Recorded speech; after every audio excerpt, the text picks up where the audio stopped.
Jalgaon railway दुर्घटनेत आतापर्यंत 13 जणांचा मृत्यू, 10 प्रवाशांवर रुग्णालयात उपचार सुरू। पाचोरा शहर पोलीस ठाण्यामध्ये गुन्हा दाखल, तर आगीची अफवा पसरवणाऱ्या चहावाल्याचा सध्या शोध सुरू।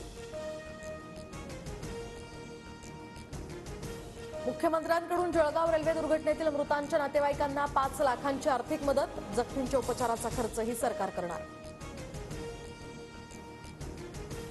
बाळासाहेब ठाकरेंच्या जयंतीनिमित्त शिवसेनेच्या दोन्ही गटांचे आज मेळावे। शिंदे गटाचा आज मुंबईतल्या बीकेसीत, तर ठाकरे गटाचा अंधेरीत मेळावा होणार।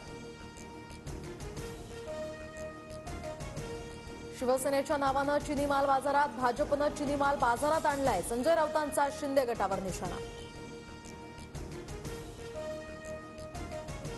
बाळासाहेबांच्या जयंतीनिमित्त तानाजी सावंतांनी दिलेल्या जाहिरातीतनं धनुष्यबाण चिन्ह गायब, एकनाथ शिंदेंचा फोटो लहान असल्याचीही चर्चा।